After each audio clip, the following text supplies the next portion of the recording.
कूटनीतिक मोर्चे पर प्रधानमंत्री नरेंद्र मोदी ने बड़ी कामयाबी हासिल की है। पीएम मोदी ने इस बार गणतंत्र दिवस समारोह में अमेरिकी राष्ट्रपति बराक ओबामा को बतौर मुख्य अतिथि बुलाया है, जिसे ओबामा ने स्वीकार कर लिया है। ओबामा गणतंत्र दिवस समारोह में शिरकत करने वाले पहले अमेरिकी राष्ट्रपति होंगे। गणतंत्र दिवस पर भारत आने की जानकारी बराक ओबामा ने पाकिस्तान के प्रधानमंत्री नवाज शरीफ को दी है। फोन पर ओबामा से बातचीत के दौरान नवाज शरीफ ने कहा कि हमने भी आपको निमंत्रण दिया था, जिसके जवाब में ओबामा ने कहा कि पाकिस्तान में हालात सामान्य हो जाएंगे तभी वो आएंगे। नवाज शरीफ ने फोन पर ओबामा से कश्मीर राग भी अलापा। नवाज ने कहा कि अमेरिका कश्मीर मसले पर हस्तक्षेप करे। नेपाल में होने वाली सार्क शिखर सम्मेलन में पाकिस्तान के प्रधानमंत्री नवाज शरीफ से प्रधानमंत्री मोदी की मुलाकात की गुंजाइश बेहद ही कम है। सूत्रों के मुताबिक भारत पाक के विदेश मंत्री और विदेश सचिव के बीच में मुलाकात की संभावना कम है। काठमांडू में 26-27 नवंबर को सार्क शिखर सम्मेलन है। इसमें 8 सदस्य देश हिस्सा ले रहे हैं। 10 दिवसीय विदेश दौरे पर प्रधानमंत्री नरेंद्र मोदी ने ब्लॉग लिखा है। अपने विदेश दौरे पर पहली बार मोदी ने लंबे चौड़े ब्लॉग में 10 दिनों के दौरे पर मिली कामयाबी का जिक्र किया है। म्यांमार, ऑस्ट्रेलिया और फिजी के दौरे के दौरान हर देश के नेता के साथ क्या क्या बात हुई और उनकी इस समय में भारत में क्या सोच है, इस पर प्रधानमंत्री ने लोगों को बताया है। झारखंड के बाद प्रधानमंत्री मोदी आज जम्मू कश्मीर में चुनावी रैली को संबोधित करेंगे। पहले चरण के चुनाव में मोदी 12:30 बजे किश्तवाड़ में रैली करेंगे। बीजेपी जम्मू कश्मीर में मिशन 44+ पर काम कर रही है। इसी मकसद से प्रधानमंत्री मोदी की आज होने वाली ये रैली काफी अहम है। जम्मू कश्मीर में मोदी के मिशन कश्मीर को पाने के लिए बीजेपी ने पूरी ताकत झोंक दी है। पार्टी का कहना है कि अगर उनकी पार्टी हरियाणा में 90 विधानसभा सीटों में 47 सीटें तक पहुंच सकती है, तो जम्मू कश्मीर की 87 सीटें में 44 क्यों नहीं ला सकती। बीजेपी का कहना है इस बार जम्मू कश्मीर की जनता नेशनल कॉन्फ्रेंस और पीडीपी को नकार देगी। बीजेपी की इसी आक्रामक चुनावी प्रचार के बाद पीडीपी ने बीजेपी पर आरोप लगाया है। महबूबा मुफ्ती ने कहा कि बीजेपी कश्मीर घाटी में कश्मीरियों को बांटने में लगी है। कश्मीर के कुलगाम में पीडीपी की रैली में हैंड ग्रेनेड फेंके जाने के बाद सुरक्षा कड़ी कर दी गई है। हालांकि हैंड ग्रेनेड नहीं फटा, लेकिन अफरा तफरी जरूर मच गई। इस बीच सेना ने पुंछ में बड़ी घुसपैठ की कोशिशों को नाकाम कर दिया है। सेना के मुताबिक 5 में से 7 आतंकी पीओके के इस पार आने की फिराक में थे। आतंकी गतिविधियों को देखते हुए सरहद पर निगरानी बढ़ा दी गई है। जम्मू कश्मीर चुनाव में बीजेपी बड़ी पार्टी बन सकती है। सूत्रों के मुताबिक खुफिया एजेंसी आईबी की आंतरिक रिपोर्ट में बीजेपी बड़ी पार्टी के रूप में उभर कर आ रही है। आईबी रिपोर्ट के मुताबिक 87 सीटों वाली जम्मू कश्मीर विधानसभा में बीजेपी को 30-35 सीटें आ सकती हैं, जबकि पीडीपी के खाते में 25 से 30 सीटें जा सकती हैं। वहीं नेशनल कॉन्फ्रेंस तीसरी बड़ी पार्टी बनकर रह जाएगी। उसके खाते में महज 10 सीटें ही आने की उम्मीद है, जबकि कांग्रेस को महज 5 से 7 सीट से ही संतोष करना पड़ सकता है। आईबी रिपोर्ट के मुताबिक बीजेपी को अगर 10 से 12 सीटों की जरूरत पड़ती है, तो वो छोटी पार्टियों के सहयोग से सरकार बनाने में कामयाब हो जाएगी। झारखंड में आज कांग्रेस उपाध्यक्ष राहुल गांधी की रैली है। 25 नवंबर को होने वाले पहले चरण के चुनाव के प्रचार के लिए राहुल लातेहार के मनिका में रैली करेंगे। सुबह 11 बजे मनिका में राहुल की रैली है। वहीं उनकी दूसरी रैली पलामू के पाकी में दोपहर 2 बजे होगी।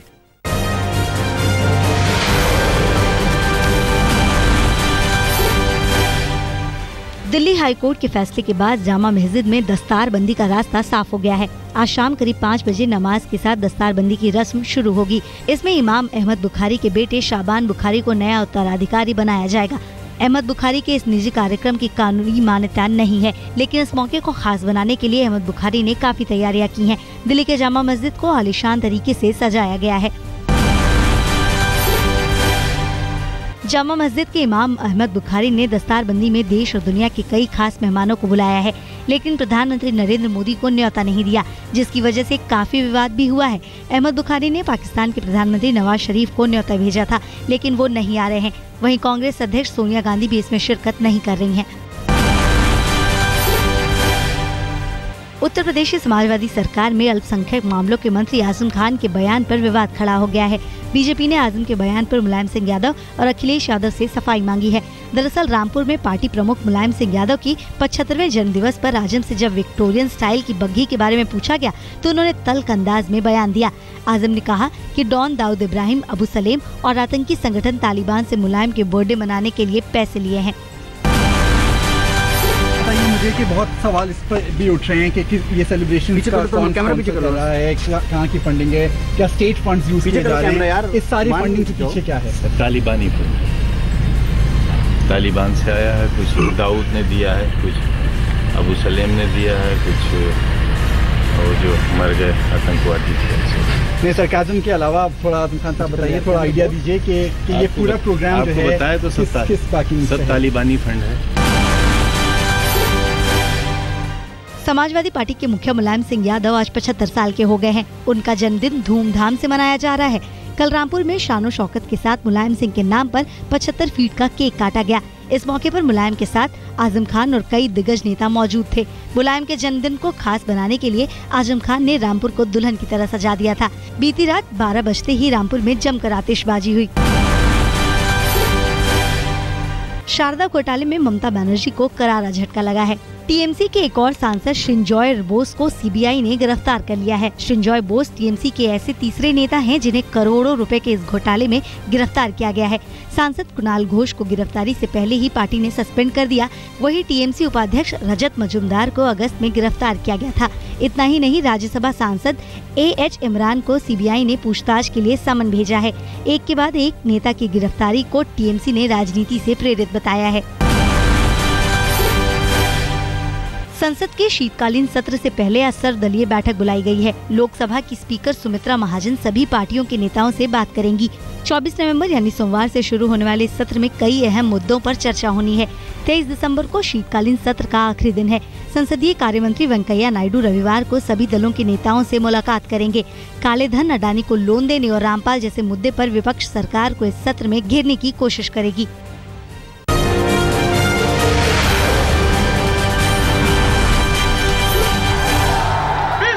झारखंड में पहले चरण के चुनाव के लिए प्रधानमंत्री नरेंद्र मोदी ने डाल्टनगंज में रैली की।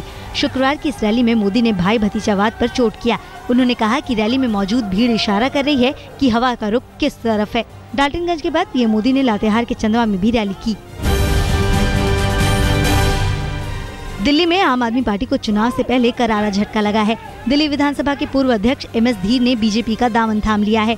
धीर आम आदमी पार्टी की तरफ से टिकट नहीं मिलने से खफा थे। आम आदमी पार्टी के प्रवक्ता आशुतोष ने कहा है कि धीर नाकाबिल थे। विश्व हिंदू कांग्रेस के उद्घाटन कार्यक्रम में VHP नेता अशोक सिंघल ने विवादित बयान दे दिया है। सिंघल ने कहा कि दिल्ली में 800 साल बाद स्वाभिमानी हिंदुओं की सरकार बनी है।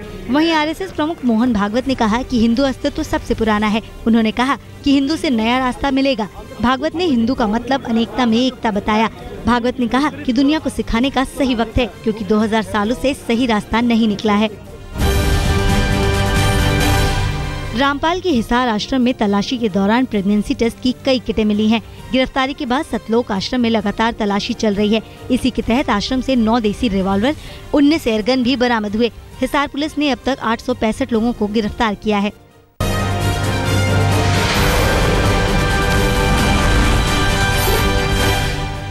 हरियाणा सरकार ने गुड़गांव में रॉबर्ट वाड्रा की संपत्ति का ब्यौरा मांगा है। इसके लिए अधिकारियों को 7 दिन का वक्त दिया गया है। इस बीच खट्टर सरकार ने वाड्रा जमीन विवाद का खुलासा करने वाले IAS अधिकारी अशोक खेमका को ट्रांसपोर्ट विभाग के सचिव पद पर नियुक्त किया है। अशोक खेमका समेत 71 IAS अधिकारियों का तबादला किया गया है। भारतीय सेना ने सोशल मीडिया के इस्तेमाल पर सख्त गाइडलाइंस जारी की हैं। हनी ट्रैप के खतरे को देखते हुए सेना ने एक कदम उठाया है। सेना के मुताबिक पाकिस्तान की खुफिया एजेंसी ISI ने भारतीय जवानों को हनी ट्रैप में फंसाने के लिए जबरदस्त साजिश की है। इसके लिए पाकिस्तानी सरहद में कई कॉल सेंटर खोले गए हैं, जहां से हिंदुस्तानी जवानों से सोशल साइट्स के जरिए खुफिया जानकारियां हासिल करने की कोशिश होती हैं। चौंकाने वाली बात यह है कि तीनों सेनाओं में इस समय 1000 से ज्यादा ऐसे मामलों की जांच चल रही है और हाल के दिनों में सेना के 2 जवानों के हनी ट्रैप में फंसने का मामला भी सामने आ चुका है। मुंबई एयरपोर्ट पर पक्षियों से खतरा मंडराने लगा है। एयरपोर्ट के करीब 200 से ज्यादा बूचर खाने हैं, जिसकी वजह से पक्षी मंडराते रहते हैं। इन्हीं पक्षियों की वजह से फ्लाइट ऑपरेशन में खतरा महसूस किया जा रहा है। बूचर खाने की वजह से कई बार कुत्ते भी एयरपोर्ट कैंपस में घुस आते हैं। इन्हीं खतरों को देखते हुए मुंबई इंटरनेशनल एयरपोर्ट लिमिटेड ने हाईकोर्ट का दरवाजा खटखटाया है। छत्तीसगढ़ में भारतीय वायुसेना के Mi-17 हेलीकॉप्टर को नक्सलियों ने निशाना बनाया है। नक्सली हमले में पायलट जख्मी हो गया, जबकि हेलीकॉप्टर को नुकसान पहुंचा है। नक्सलियों ने वायुसेना के हेलीकॉप्टर को उस समय निशाना बनाया जब चिंतल गुफा में सीआरपीएफ के 7 जवानों का रेस्क्यू किया जा रहा था। ये जवान नक्सली हमले में घायल हो गए थे।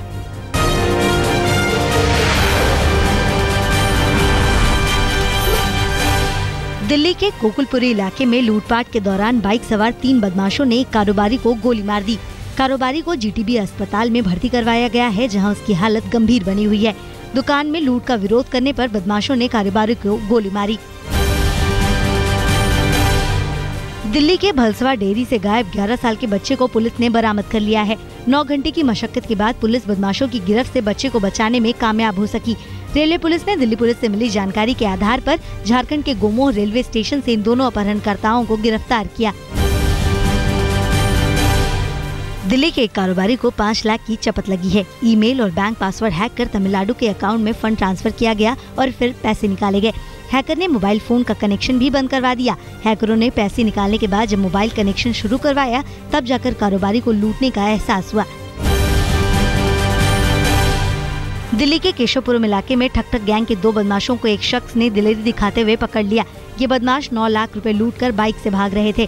तभी देवेंद्र नाम के शख्स ने कार से इनका पीछा किया और टक्कर मारकर गिरा दिया। फिर देवेंद्र ने शोर मचाया, जिसके बाद आसपास के लोग जुट गए और दोनों बदमाशों को पकड़ लिया गया। पटना के बिहटा में प्रेमी के सामने लड़की के साथ 6 बदमाशों ने गैंगरेप किया। छेड़खानी का विरोध करने पर बदमाशों ने वारदात को अंजाम दिया। दिन दहाड़े गैंगरेप की इस घटना के बाद इलाके में सनसनी है। पुलिस ने सभी आरोपियों को गिरफ्तार कर लिया है।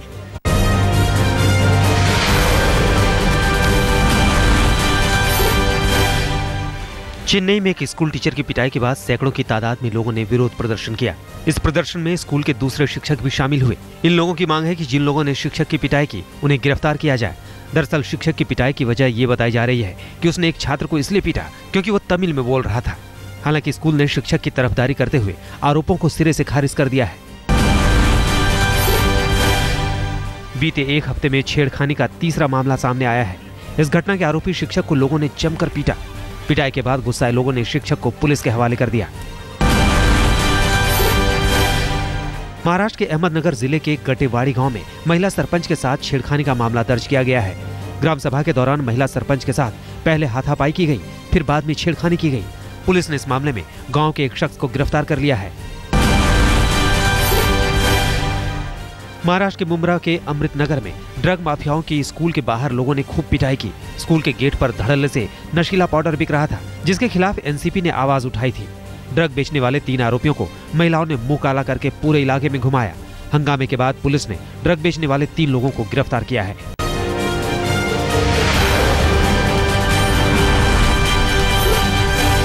मुंबई के बांद्रा के 5 सितारा होटल में बॉलीवुड अभिनेता सलमान खान की बहन अर्पिता और आयुष का शानदार रिसेप्शन हुआ। अर्पिता की रिसेप्शन पार्टी में बॉलीवुड समेत उद्योग जगत के नामी हस्तियों का जमावड़ा लगा। इस खास मौके पर मुकेश अंबानी समेत कई बड़ी और मशहूर हस्तियां शामिल हुई। अर्पिता की रिसेप्शन पार्टी में रणबीर कपूर और अमिताभ बच्चन का परिवार शामिल नहीं हुआ। सूत्रों के मुताबिक सलमान ने रिसेप्शन का न्योता नहीं दिया था। ग्रैंड रिसेप्शन को देखते हुए सुरक्षा के खास इंतजाम किए गए थे। अर्पिता की शादी हैदराबाद में हुई थी। अभिनेता सलमान ने रिसेप्शन की सारी जिम्मेदारी खुद संभाली। बहन अर्पिता को रिसेप्शन में सलमान ने 4 करोड़ की रोल्स रॉयल कार दी। समारोह से पहले पूरे परिवार के साथ सलमान खान मीडिया से रूबरू हुए।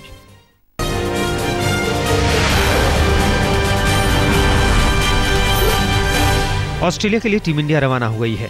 बीती रात टीम इंडिया ने मुंबई से फ्लाइट पकड़ी। ऑस्ट्रेलिया रवानगी से पहले विराट कोहली ने ऑस्ट्रेलिया को ललकारा है। उन्होंने कहा कि हम आक्रामक क्रिकेट खेलेंगे। विराट ने कहा कि पिछले सीरीज से सीखा सबक काम आएगा। विराट ने कहा कि वर्ल्ड कप से पहले खिलाड़ियों के लिए ऑस्ट्रेलिया में खेलना फायदेमंद होगा। इससे खिलाड़ी वहां के कंडीशंस में खेल पाएंगे।